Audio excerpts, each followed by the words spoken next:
दोस्तों, मेरा नाम है विजयराज चौहान और मैं आपसे रूबरू हूँ भारत-पाकिस्तान की सीमा पर बसे एक छोटे से खूबसूरत शहर गंगानगर, राजस्थान से। अपने इस चैनल पर मैं आप सबका स्वागत करता हूँ। यहाँ पर आप मेरे लिखे नाटक, उपन्यास और कहानियाँ मेरी आवाज़ में सुन सकते हैं। दोस्तों, चलिए शुरू करते हैं आज के उपन्यास को।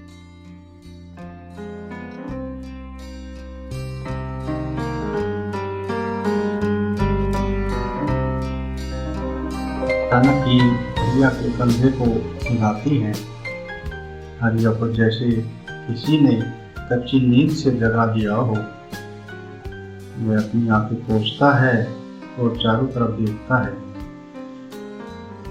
कुछ देर के बाद गाड़ी स्टेशन पर रुकती है। नारायणपुर का स्टेशन आ गया था।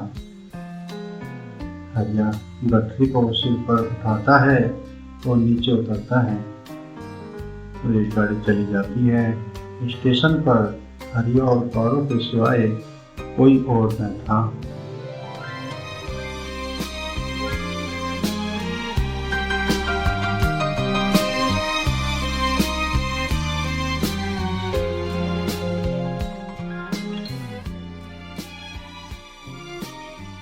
हरिया आसमान की तरफ देखता है। चांद अपनी चांदनी बिखेर रहा था और सुबह का भोर का तारा भी दिखाई देने लगा था। लगभग 4 बजने जा रहे थे। हरिया को कुछ ठंड महसूस होने लगी थी, इसलिए वह गठरी से चादर निकालता है और उसे ओढ़कर गठरी सिर पर उठाकर चल देता है। पारो भी पीछे पीछे चलती है। चांदनी में उन्हें चलते हुए कहीं बाजरे के खेत दिखाई दे रहे थे तो कहीं ज्वार के कटे खाली खेत दिखाई दे रहे थे।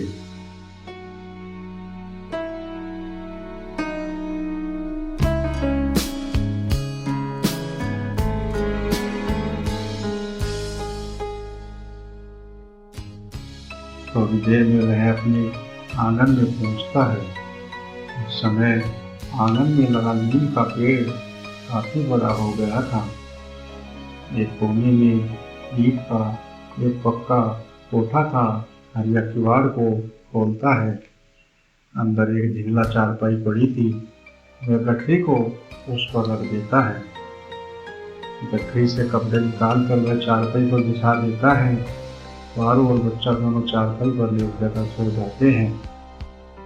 हरिया बाहर से छप्पर का टूटा फूस लाकर जमीन पर डालता है और लेट जाता है।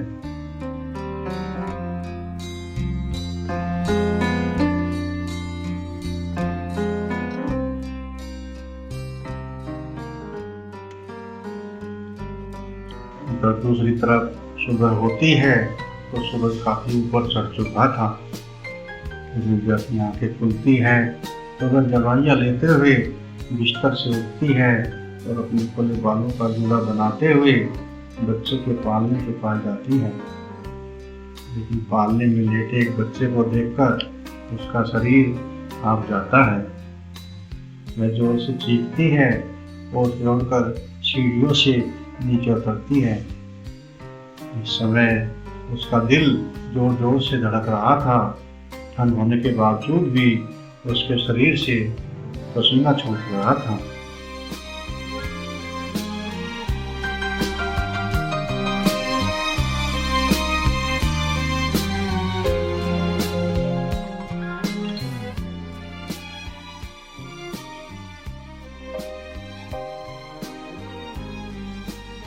वह दौड़कर हरिया और पारो के कमरे में जाती है, लेकिन वहां पर मंगी चारपाइयों के अलावा कोई न था। रूबिया का मानो जीवी ही निकल गया हो। वह दौड़कर फिर अपने कमरे में जाती है तो चड्ढा साहब को जगाती है। रूबिया नीचे लिपट कर जोर जोर से रोने लगती है। चड्ढा साहब घबरा जाते हैं। बोले, क्या हुआ, क्यों रो रही हो? हमारा बच्चा, रूबिया ने पालने की तरफ हाथ करते हुए कहा।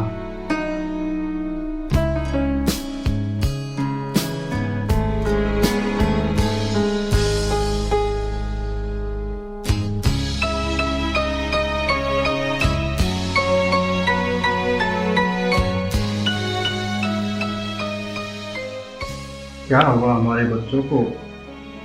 हमारे एक बच्चे को पारो और हरिया उठाकर ले गए हैं। यह सुनते ही चड्ढा साहब के शरीर से भी पसीना छूट जाता है। वह दौड़कर पालने के पास जाते हैं, लेकिन पालने में एक बच्चे को देखकर वह भी घबरा जाते हैं। उन्हें लगा जैसे उनके पैरों तले की जमीन खिसक गई हो। वे दौड़कर बालकनी में आते हैं और पारो और हरिया को आवाज लगाते हैं।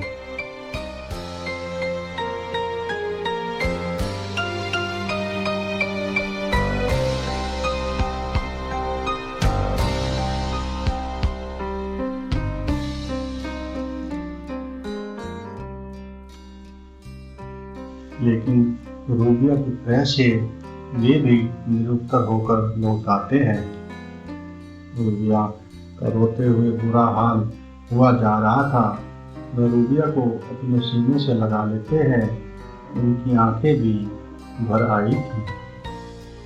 बोले, रो मत रूबिया, हम अपने बच्चों को जरूर पता लगा लेंगे। मैं अभी पुलिस को खबर करता हूँ। चड्ढा साहब फोन का रिसीवर उठाते हैं और पुलिस स्टेशन में सूचना देते हैं।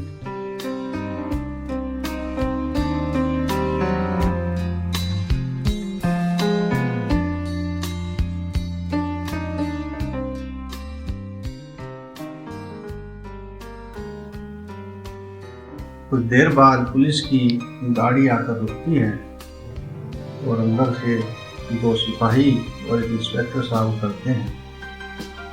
वे हरिया और पारे के कमरे का पूरा जायजा लेते हैं, लेकिन उन्हें कोई सबूत हासिल नहीं होता।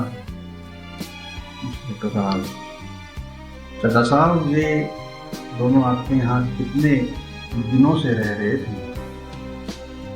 चड्ढा साहब, लगभग 14-15 साल हो गए होंगे।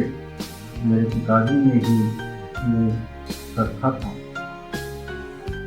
कहते हुए चड्ढा साहब की आवाज भारी हो गई थी।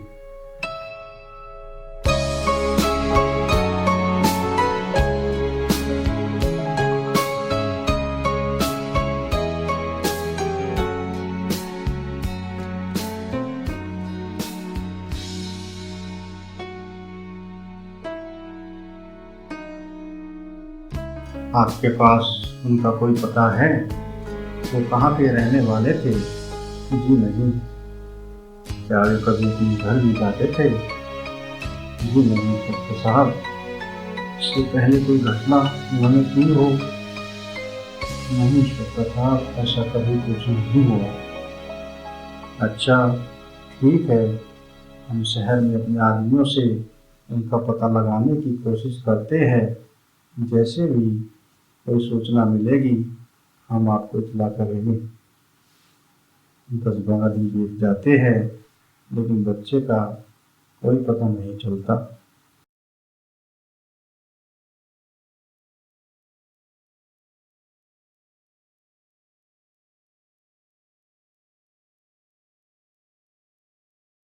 अपनी इन्हीं लाइनों के साथ ही आज के प्रोग्राम को यहीं पे विराम देते हैं।